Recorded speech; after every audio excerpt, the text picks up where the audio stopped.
Nós estamos aqui mais uma vez para o Contos do Espiritismo, um bate-papo no coração da sopa. Eu, seu Delfim, enquanto estamos aqui cozinhando a sopa que será distribuída daqui a pouco na praça, nós estamos no bate-papo. E hoje seu Delfim vai nos contar mais uma história. E agora é a história do grupo lá de Estrela do Norte.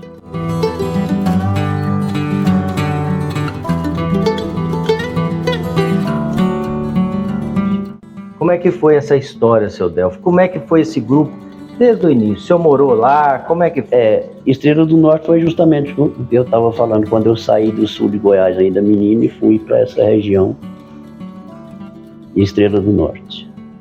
Lá tinha um pequeno grupo espírita que com o tempo se desfez e aí ficou aquela cidade sem assistência espiritual.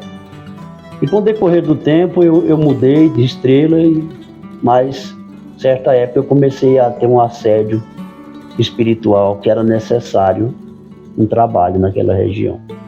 Muito pequeno, grupo pequeno, e tinha um centro fechado nesse local e eu tentei reabri-lo, mas aí surgiu os donos, né, o dono do centro. Aí começa...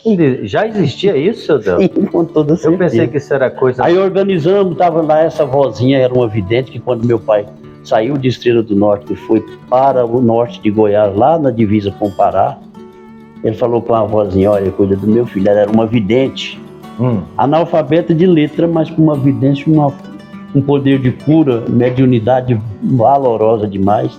Ela ficou sendo a minha guardiã, né, que parece que meu pai previa que eu ia ter uma obrigação naquela região. Aí quando eu assumi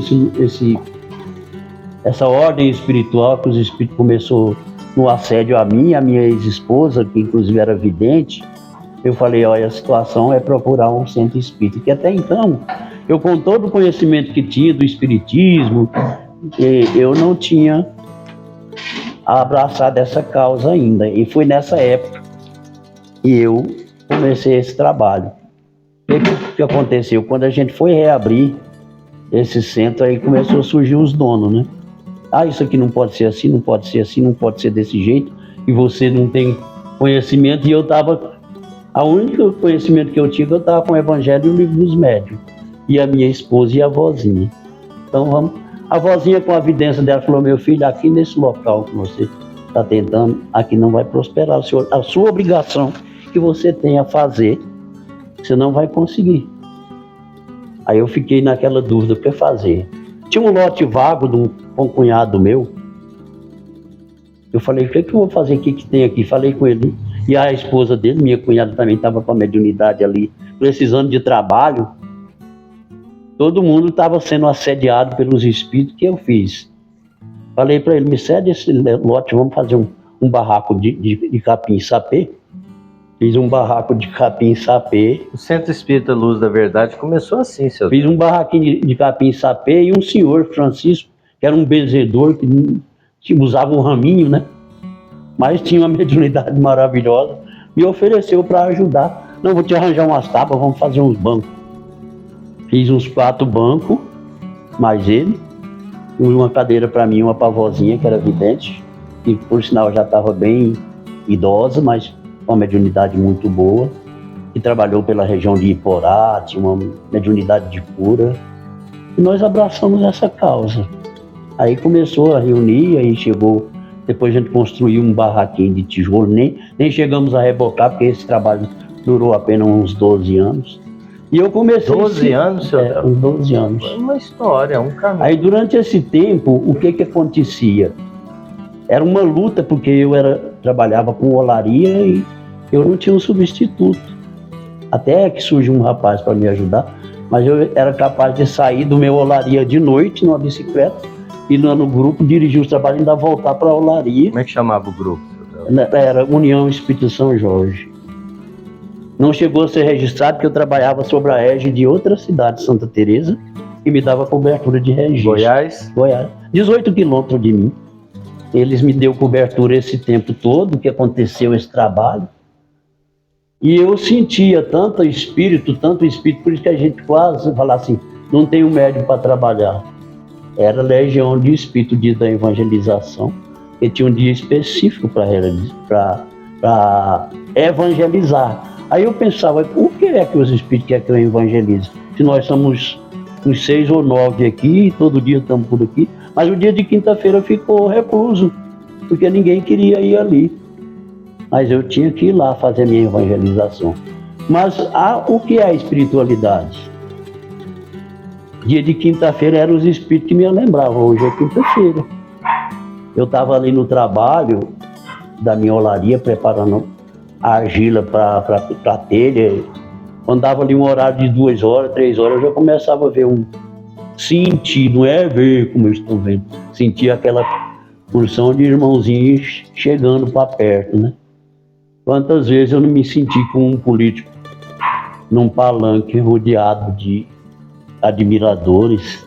Isso durou um tempo grande e eu pensava, não fiz nada, porque quando o grupo foi se desfazendo, um era professor, foi embora, inclusive psicografia aconteceu nesse grupo, de um professor por nome Antônio Pereira Costa, ele era diretor do colégio da nossa pequena cidade, e ele tinha mediunidade de psicografia.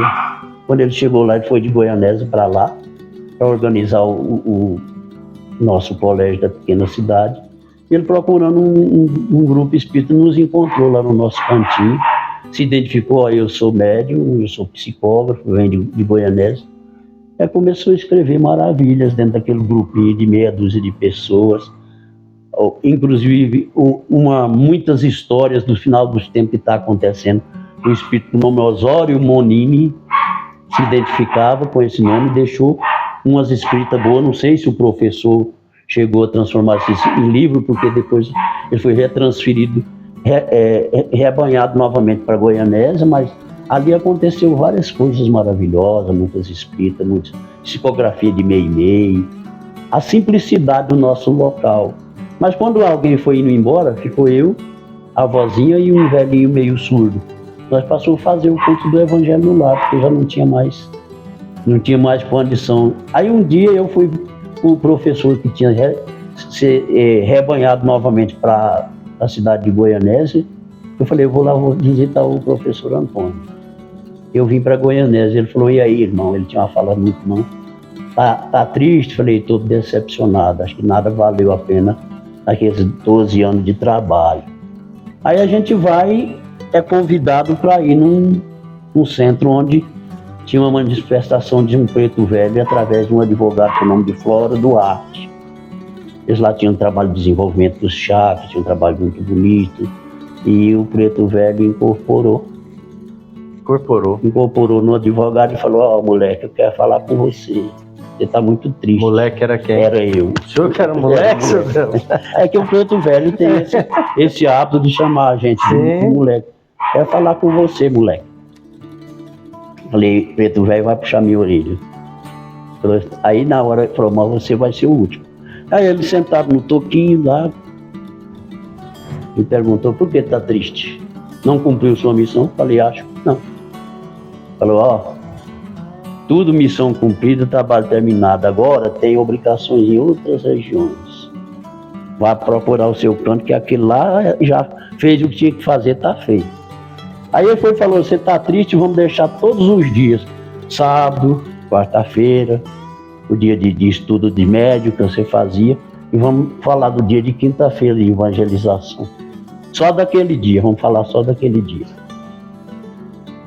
Falei, o que tem para falar da evangelização de quinta-feira, que era o dia que eu nem médio quase eu tinha, a não ser a vozinha, mas a gente sentia aquela quantidade de espírito.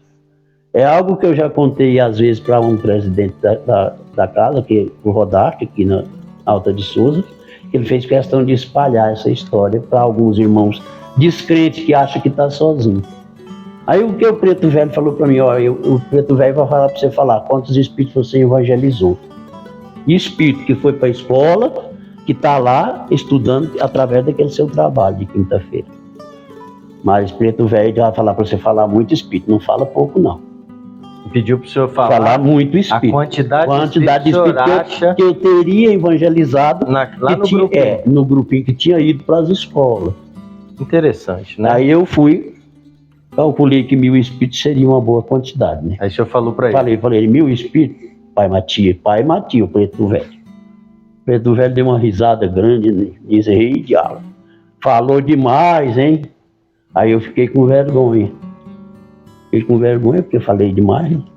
Mas aí ele me aconselhou, olha filho, missão cumprida, tudo que faz para o bem e que realiza alguma coisa, não fique triste se você realizou. Agora é preto velho que vai falar a quantidade de espírito, mas preto velho vai falar bem pouquinho, que é para não estragar. Mas você tem 20 mil espíritos lá em cima, nas escolas. 20 mil! Aí eu fiquei. O que o espírito falou foi isso. Que nas escolas, dentro daquele tempo, tinha 20 mil espíritos estudando através daquele trabalho. O senhor falou 1000. Eu falei 1000, ele riu de mim, né? Fez assim um tipo que como se estivesse galhofando, né? Ih, falou demais. Mas depois ele veio trazer, falou, agora é preto velho que vai ser modesto. O que é modesto? Falar pouco. 20 mil espíritos estão nas escolas durante aquela temporada em que eu recebi.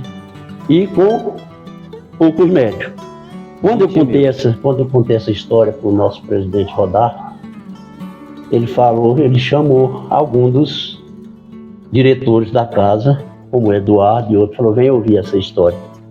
E um certo dia, um irmão nosso, lá no Pará, não sei, o Amazonas, naquele meio mundo por lá, estava na eminência de parar de trabalhar, porque ele estava sozinho, sentindo sozinho. Aí ele falou, vou chamar um camarada aqui, aí colocou o celular e falou, conta a história para esse camarada. Aí o senhor contou a história? Contei a história do trabalho que a gente fez com uma quantidade pequena de pessoas e aquele trabalho que surgiu. Por isso que a gente diz, quando fala assim, eu não vos deixarei só, estarei convosco todos os dias. A espiritualidade não nos abandona. O que acontece conosco é a falta de fé e de confiança, né? Porque aquilo que os olhos não veem, o coração não sente. Mas nós temos que aprender isso. Então, se você quer saber mais histórias com o seu Delfim sobre contos do Espiritismo, toda quinta-feira venha participar conosco, quinta-feira na Live das Meninas. Esperamos você na próxima quinta-feira com mais uma história no Contos do Espiritismo, um bate-papo no coração da sopa.